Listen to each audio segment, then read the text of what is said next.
Assalamualaikum warahmatullahi wabarakatuh. Saya Juwita Rinawati, mahasiswa Universitas Negeri Surabaya, Prodi Ilmu Komunikasi kelas 2025B dengan NIM 25111774110. Kali ini saya akan menjelaskan materi mengenai penipuan digital, mulai dari fakta, ciri-ciri, pencegahan, serta respon yang harus kita lakukan.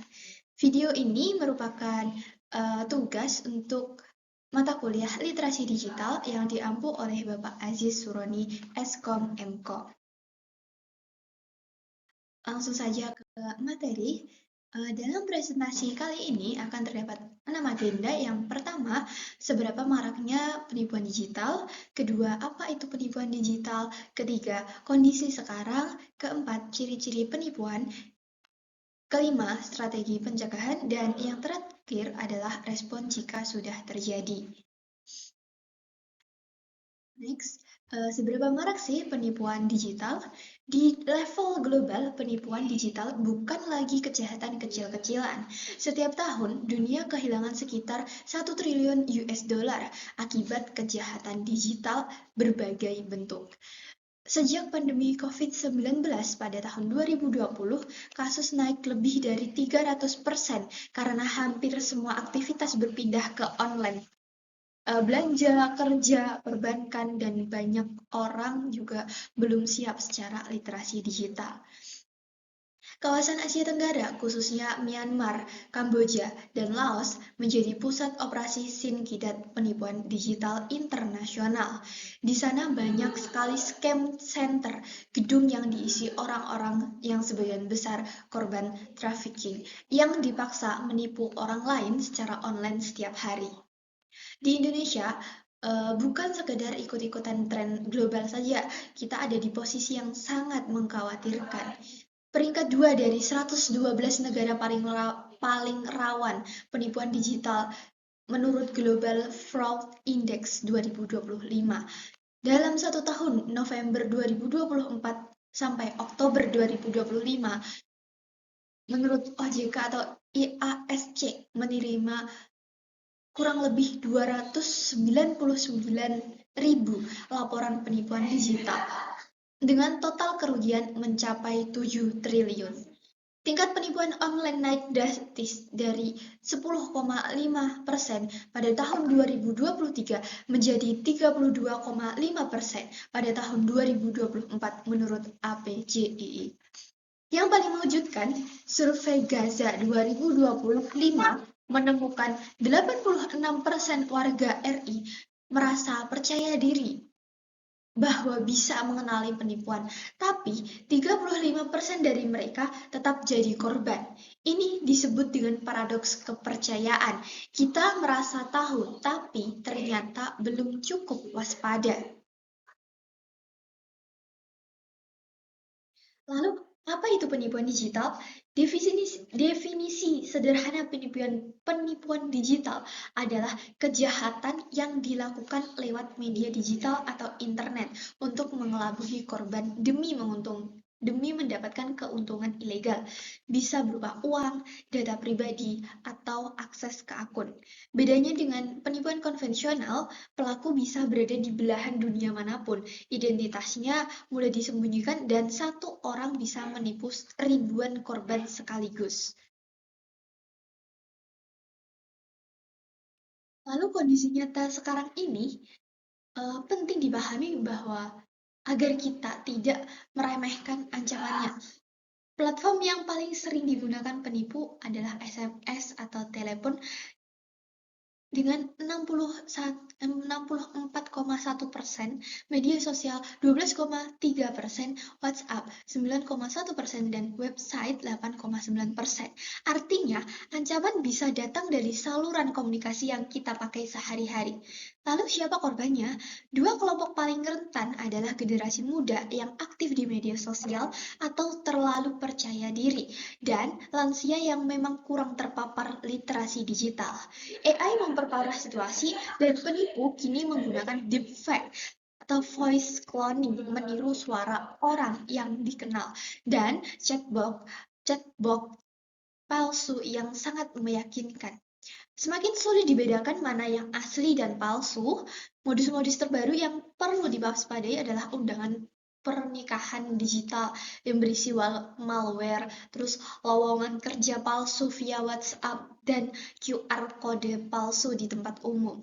Regulasi masih ketinggalan. Undang-Undang Perlindungan Data Pribadi (PDP) juga sudah disahkan sejak 2022, tapi badan pengawasnya belum sepenuhnya beroperasi, sehingga banyak sekali pelaku yang lolos tanpa hukuman yang tegas. Lalu, ciri-ciri penipuan digital ini dibagi menjadi 3 level kewaspadaan. Level pertama, bahaya tinggi. Hentikan interaksinya sekarang juga. Antara lain yaitu tawaran terlalu menggiurkan, seperti menang seperti menang hadiah tanpa ikut undian, retur 50% per hari, kerja dari rumah, gaji 5 juta per hari, dan lain-lain. Tidak ada yang benar-benar gratis atau semudah itu, teman-teman. Lalu, urgensi buatan, hanya tersisa 1 jam. Segera transfer atau penawaran hangus. Rekening Anda akan diblokir jika tidak segera konfirmasi. Tekanan-tekanan waktu ini sengaja dibuat agar kamu tidak sempat berpikir jernih. Lalu selanjutnya ada minta data sensitif. Tidak ada instansi resmi yang meminta OTP, PIN, atau password lewat telepon atau chat. Titik. Oke, lanjut ke tingkat kedua, yaitu waspada. Verifikasi sebelum bertindak. Apa aja sih ciri-cirinya? Kayak link mencurigakan. Perhatikan URL dengan seksama. BCA verification.net, bukan BCA asli. Gojekpromo.com, bukan Gojek resmi. Satu huruf berbeda pun sudah cukup untuk menjebak.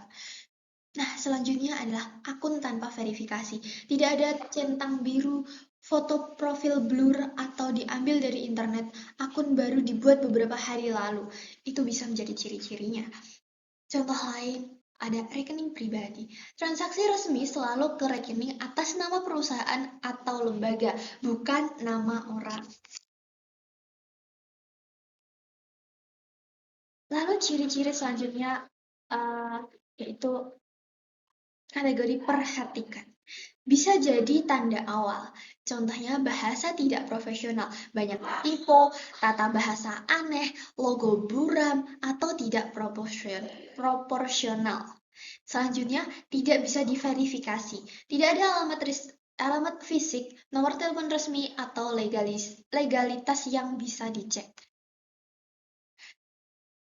Next, ke strategi pencegahan. Strategi pencegahan ini dibagi menjadi 2 pilar. Pilar pertama dan kedua, yaitu mengenali dan juga mencegah. Lalu gimana aja sih? Jadi, pilar pertama adalah mengenali. Sebelum bisa mencegah, kita harus dulu bisa mengenali. Caranya, verifikasi identitas siapapun yang menghubungi kamu sebelum respon. Apalagi jika menyangkut uang atau data. Lalu cek URL secara cermat. Beda 1 huruf atau ekstensi domain saja sudah mencurigakan. Lalu, gunakan cek rekening.id, situs resmi untuk mengecek apakah nomor rekening pernah dilaporkan sebagai penipu. Selanjutnya, konfirmasi langsung ke instansi resmi via nomor yang kamu cari sendiri, bukan nomor yang diberikan si penghubung.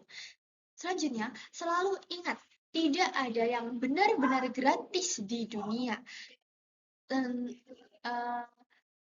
terakhir adalah latih intuisi.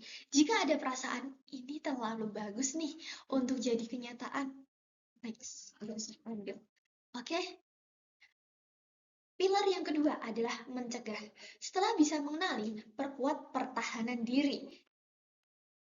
Caranya gimana sih? Caranya, aktifkan 2FA atau Two Factor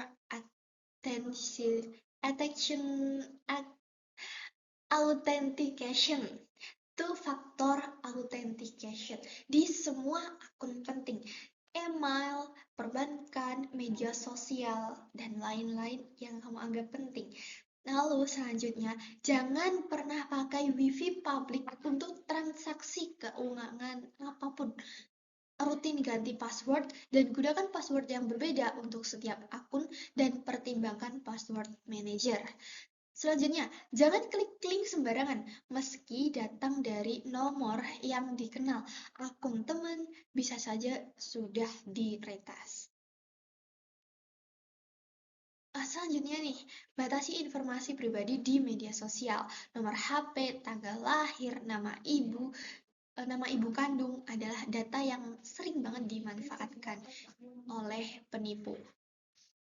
Lalu edukasi keluarga, terutama orang tua dan lansia yang paling rentan terkena gitu. Dan selanjutnya adalah install antivirus dan aktifkan fitur keamanan bawaan di HP. Mungkin next cukup itu. Lalu kalau udah terjadi ini gimana caranya? Lalu sudah terjadi, ini adalah 6 langkah respon untuk kalian yang udah terlanjur melakukan hal tersebut. Ingat, kecepatan adalah kunci. Rata-rata di Indonesia korban baru lapor setelah 12 jam, padahal idealnya dalam 10 menit pertama. Semakin cepat bertindak, semakin besar peluang dana bisa dipulihkan. Langkah yang pertama, caranya yaitu segera blokir. Dalam menit pertama, hubungi bank langsung, bisa via call center, aplikasi, atau datang ke kantor. Minta blokir rekening atau kartu yang terlibat. Jangan tunda. Langkah yang kedua, jangan hapus bukti. Segera amankan, screenshot semua percakapan, catat nomor rekening tujuan transfer, tulis kronologi lengkap. Jam berapa, apa yang terjadi, siapa yang menghubungi, ini akan menjadi bukti laporan. Lalu, langkah yang ketiga adalah lapor ke otoritas dalam 24 jam. IASK OJK atau IASC OJK atau iascojk.co.id untuk blokir rekening penipu. Lalu patroli cyber ID untuk melaporkan kejahatan cyber ke Polri. Laporan polisi juga bisa dilakukan ke Bareskrim atau unit cyber Polri terdekat. Selanjutnya, langkah yang keempat, yaitu amankan semua akun. Dengan hari yang sama, pastinya ganti semua password yang mungkin bocor, cabut akses aplikasi yang mencurigakan, aktifkan 2FA jika belum, dan periksa apakah ada perangkat lain yang login ke akunmu. Selanjutnya, langkah yang kelima, yaitu cari dukungan. Jangan sendirian, jadi ceritakan ke orang yang dipercaya, jangan malu. Dan penipu digital bisa saja menimpa siapa saja, bisa menimpa siapa saja, termasuk orang yang cerdas dan berpendidikan. Jika kerugian besar, pertimbangkan konsultasi dengan pengacara atau lembaga bantuan hukum. Selanjutnya, langkah yang keenam atau langkah yang terakhir, yaitu cegah lebih lanjut. Bantu sesama dengan evaluasi celah apa yang dimanfaatkan penipu, bagaimana pengalamanmu di komunitas atau media sosial agar orang lain tidak jadi korban berikutnya. Satu cerita nyata bisa menyelamatkan banyak orang. Oke, kesimpulan dari materi ini adalah penipuan digital bukan ancaman kecil. Indonesia masuk 10 besar negara paling rawan di dunia.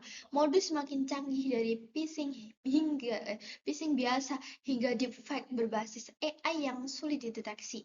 Kenali ciri-cirinya, agensi buatan, tawaran terlalu bagus, atau permintaan data sensitif adalah alarm utama.